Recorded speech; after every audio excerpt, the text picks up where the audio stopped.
حضور ایک انسان کی حیثیت سے کیا تھے، ایک باپ کی حیثیت سے آپ کا کیا طرز عمل تھا؟ ذرا یاد کیجئے، جگر گوشہ رسول حضرت فاطمہ بطول رضی اللہ تعالیٰ عنہ وہ حاضر ہوتی ہے، ابا جان دیکھیے چکی پیس پیس کر یہ گھٹے پڑ گئے میرے ہاتھ میں، ایک کنویں سے پانی لاتی ہوں، مشکیزیں کہ یہاں پر بندیاں پڑ گئی۔ حضور اب تو عام لوگوں پر بھی آسانیاں ہیں، لوگوں کے ہاں غلام آ گئے ہیں، کنیزیں آ گئی ہیں، مال و دولت آ گئی ہے، مجھے بھی کوئی غلام کنیز عطا ہو جائے۔ اور آپ کو معلوم ہے یہ لخت جگر نور چشم محمد کی سب سے پیاری بیٹی صلی اللہ علیہ وسلم، کوئی شک نہیں اس میں، فاطمہ کیا بیتی ہوگی حضور کے قلب پر۔ لیکن فرمایا کیا بیٹی، یہ دنیا کی چیزیں ہمارے لیے نہیں ہیں، میں تمہیں اس سے بہتر شے دیتا ہوں، تسبیح فاطمہ ہر نماز کے بعد 33 مرتبہ سبحان اللہ، 33 مرتبہ الحمدللہ، 33 مرتبہ اللہ اکبر کہہ لیا کر۔ لیکن سوچ لیجئے دل پر کیا گزری ہوگی صلی اللہ علیہ وسلم۔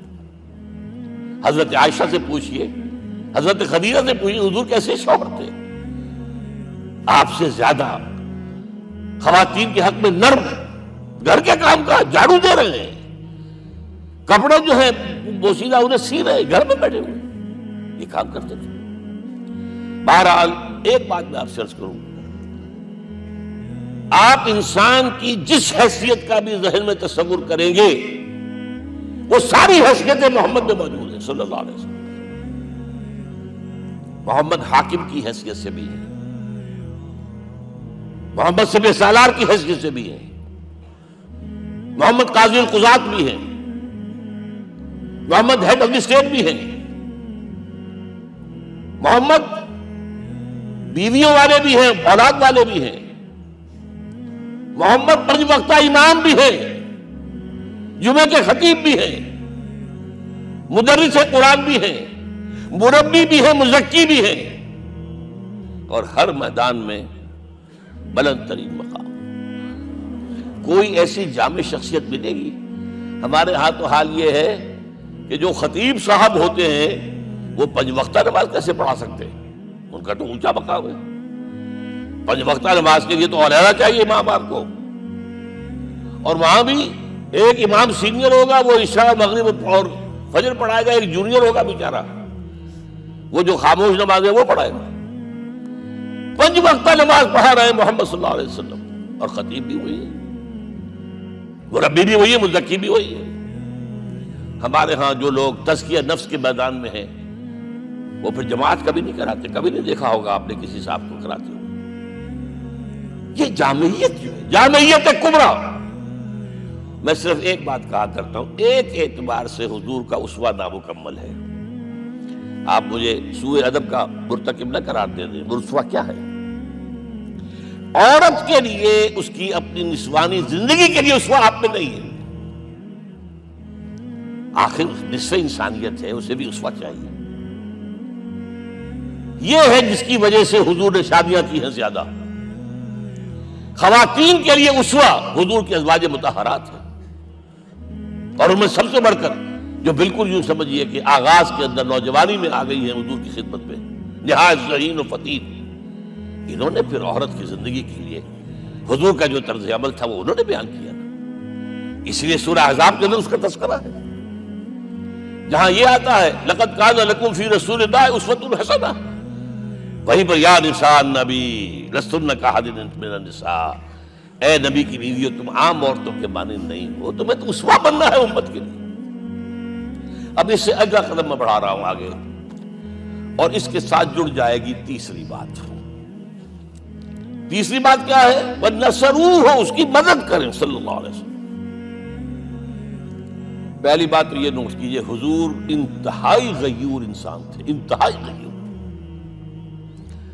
یہ کہا جاتا ہے کہ اگر حضور گھوڑے اس پر سوار ہوتے تھے اونٹ پر، اور آپ کا کوڑا نیچے گر گیا تو آپ یہ کسی سے نہیں کہتے تھے کہ ذرا یہ میرا کوڑا مجھے پکڑا دینا، یہ بھی گوارا نہیں تھا، آپ اونٹ بٹھا کر نیچے اتر کر اپنا کوڑا خود اٹھاتے تھے۔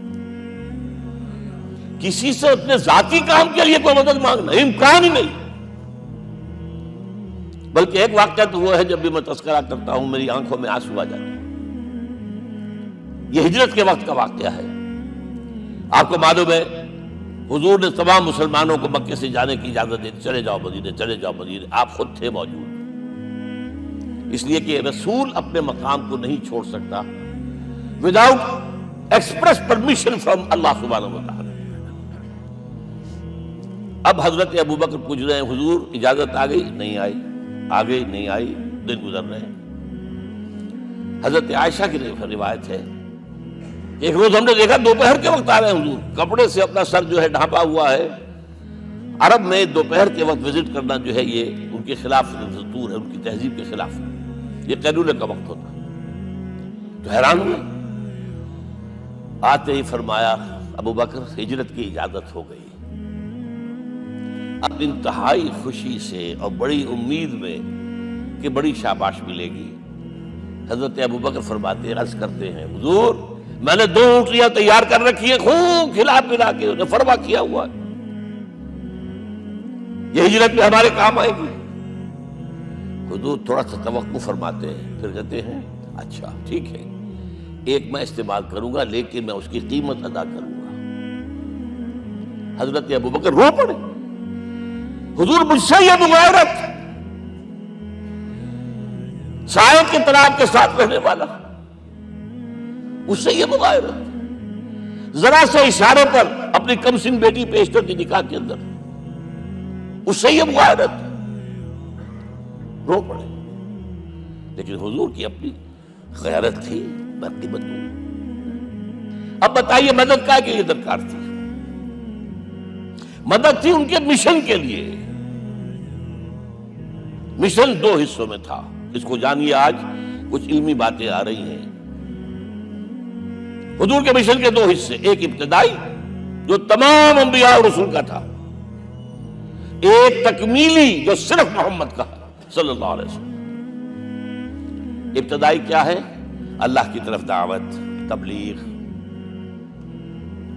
جو دعوت قبول کر لیں ان کے لیے بشارت، بشیر کہ تمہارے لیے آخرت میں جنت ہے، دیوتے ہیں.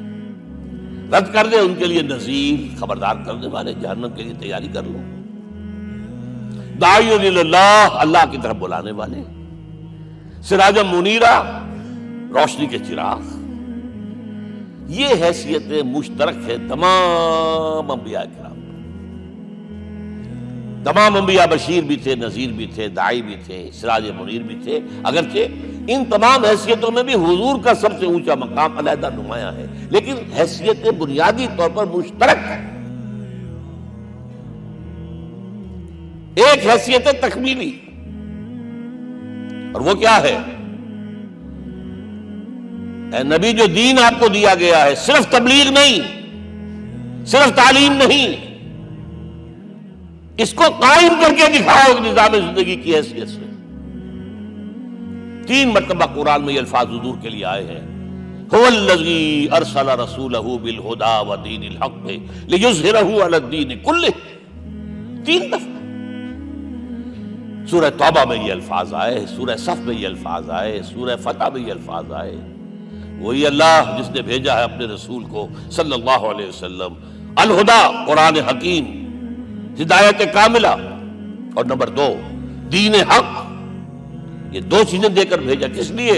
تاکہ اس دین کو غالب کرے پورے نظام زندگی پر. یہ معاملہ ذرا سوچئے. اور یہ حضور کے لیے 3 دفعہ، اور کسی اور نبی کے لیے 1 دفعہ بھی نہیں. قرآن مجید کے اس نقطے کو ذہن نشین کر. حضور ایک انسان کی حیثیت سے کیا تھے؟ ایک باپ کی حیثیت سے آپ کا کیا طرز عمل تھا؟ ذرا یاد کیجئے. جگر گوشہ رسول حضرت فاطمہ بتول رضی اللہ تعالیٰ عنہ وہ حاضر ہوتی ہے. ابا جان دیکھیے چکی پیس پیس کر یہ گھٹے پڑ گئے میرے ہاتھ میں، یہ کنویں سے پانی لاتی ہوں، مشکیزیں کہ یہاں پر بندیاں پڑ گئی. حضور اب تو عام لوگوں پر بھی آسانیاں ہیں، لوگوں کے ہاں غلام آ گئے ہیں، کنیزیں آ گئی ہیں، مال و دولت آ گئی ہے. مجھے بھی کوئی غلام کنیز عطا ہو جائے. اور آپ کو معلوم ہے یہ لخت جگر، نور چشم، محمد کی سب سے پیاری بیٹی صلی اللہ علیہ وسلم، کوئی شک نہیں اس میں، فاطمہ، کیا بیتی ہوگی حضور کے قلب پر. لیکن فرمایا کیا بیٹی، یہ دنیا کی چیزیں ہمارے لیے نہیں ہیں، میں تمہیں اس سے بہتر شے دیتا ہوں. تسبیح فاطمہ ہر نماز کے بعد 33 مرتبہ سبحان اللہ، 33 مرتبہ الحمدللہ، 33 مرتبہ اللہ اکبر کہہ لیا کر. لیکن سوچ لیجئے دل پر کیا گزری ہوگی صلی اللہ علیہ وسلم. حضرت عائشہ سے پوچھئے، حضرت خدیجہ سے پوچھئے حضور کیسے شوہر تھے، آپ سے زیادہ خواتین کے حق میں نرم، گھر کے کام کا جھاڑو دے رہے ہیں، کپڑے جو ہیں بوسیدہ انہیں سی رہے، گھر میں بیٹھے ہوئے یہ کام کرتے تھے. بہرحال ایک بات میں آپ سے عرض کروں، آپ انسان کی جس حیثیت کا بھی ذہن میں تصور کریں گے وہ ساری حیثیتیں محمد میں موجود ہیں صلی اللہ علیہ وسلم. محمد حاکم کی حیثیت سے بھی ہے، محمد سب سالار کی حیثیت سے بھی ہے، محمد قاضی القضات بھی ہیں، محمد ہیڈ آف دی اسٹیٹ بھی ہیں، محمد بیویوں والے بھی ہیں، اولاد والے بھی ہیں، محمد 5 وقتہ امام بھی ہیں، جمعے کے خطیب بھی ہیں، مدرس قرآن بھی ہیں، مربی بھی ہیں، مزکی بھی ہیں، اور ہر میدان میں بلند ترین مقام. کوئی ایسی جامع شخصیت ملے گی؟ ہمارے ہاں تو حال یہ ہے کہ جو خطیب صاحب ہوتے ہیں وہ 5 وقتہ نماز کیسے پڑھا سکتے ہیں؟ ان کا تو اونچا مقام ہے. 5 وقتہ نماز کے لیے تو علیحدہ چاہیے امام آپ کو، اور وہاں بھی ایک امام سینئر ہوگا وہ عشاء مغرب اور فجر پڑھائے گا، ایک جونیئر ہوگا بیچارہ وہ جو خاموش نماز ہے وہ پڑھائے گا.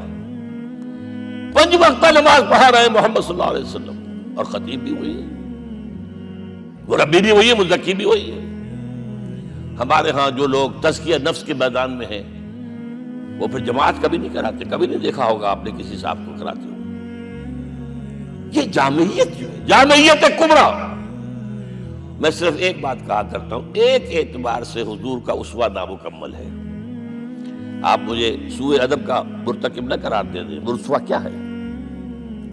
عورت کے لیے اس کی اپنی نسوانی زندگی کے لیے اسوہ آپ میں نہیں ہے.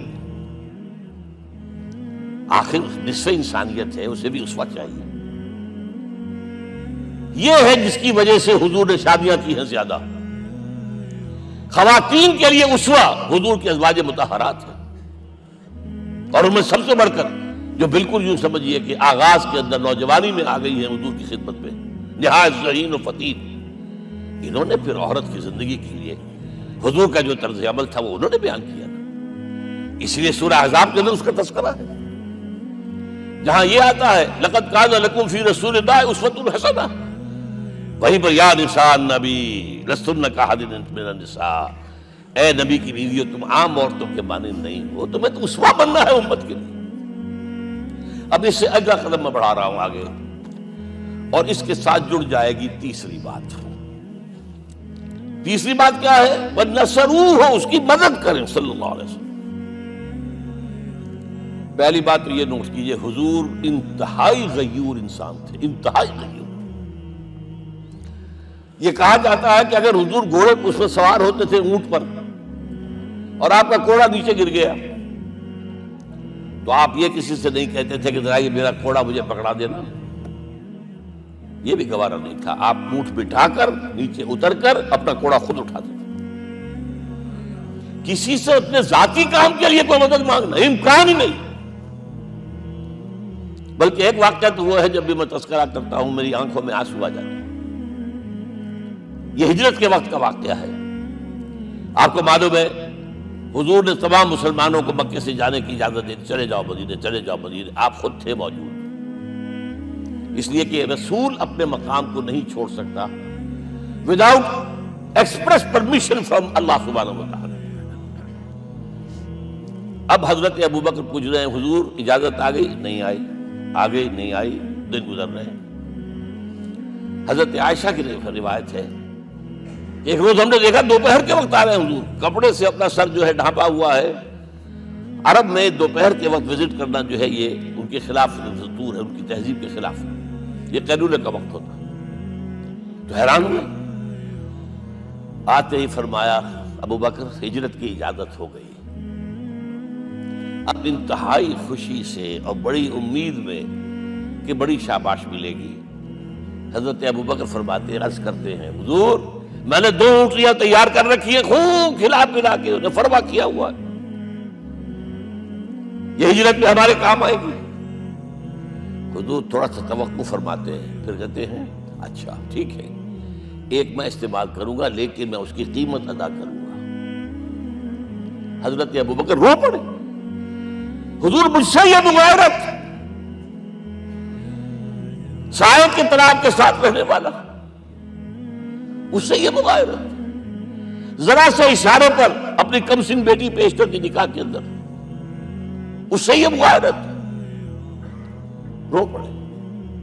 لیکن حضور کی اپنی غیرت تھی، میں قیمت دوں. اب بتائیے مدد کا کے لیے درکار تھی؟ مدد تھی ان کے مشن کے لیے. مشن 2 حصوں میں تھا. اس کو جانیے، آج کچھ علمی باتیں آ رہی ہیں. حضور کے مشن کے 2 حصے، ایک ابتدائی جو تمام انبیاء اور رسول کا تھا، ایک تکمیلی جو صرف محمد کا صلی اللہ علیہ وسلم. ابتدائی کیا ہے؟ اللہ کی طرف دعوت، تبلیغ. جو دعوت قبول کر لیں ان کے لیے بشارت، بشیر کہ تمہارے لیے آخرت میں جنت ہے، دیوتے ہیں. رد کر دیں ان کے لیے نذیر، خبردار کرنے والے، جہنم کے لیے تیاری کر لو.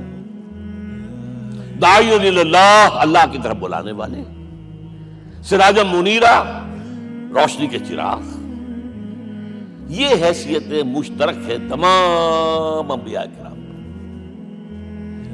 تمام انبیاء بشیر بھی تھے، نذیر بھی تھے، داعی بھی تھے، سراج منیر بھی تھے. اگرچہ ان تمام حیثیتوں میں بھی حضور کا سب سے اونچا مقام علیحدہ نمایاں ہے، لیکن حیثیتیں بنیادی طور پر مشترک ہیں. ایک حیثیت تکمیلی، اور وہ کیا ہے؟ اے نبی جو دین آپ کو دیا گیا ہے، صرف تبلیغ نہیں، صرف تعلیم نہیں، اس کو قائم کر کے دکھاؤ نظام زندگی کی حیثیت سے. 3 مرتبہ قرآن میں یہ الفاظ حضور کے لیے آئے ہیں. هو الذی ارسل رسولہ بالہدی ودین الحق لیظہرہ علی الدین کلہ. 3 دفعہ سورہ توبہ میں یہ الفاظ آئے، سورہ صف میں یہ الفاظ آئے، سورہ فتح میں یہ الفاظ آئے. وہی اللہ جس نے بھیجا ہے اپنے رسول کو صلی اللہ علیہ وسلم، الہدا قرآن حکیم، ہدایت کاملہ، اور نمبر 2 دین حق. یہ 2 چیزیں دے کر بھیجا. کس لیے؟ تاکہ اس دین کو غالب کرے پورے نظام زندگی پر. یہ معاملہ ذرا سوچئے. اور یہ حضور کے لیے 3 دفعہ، اور کسی اور نبی کے لیے 1 دفعہ بھی نہیں. قرآن مجید کے اس نقطے کو ذہن نشین کر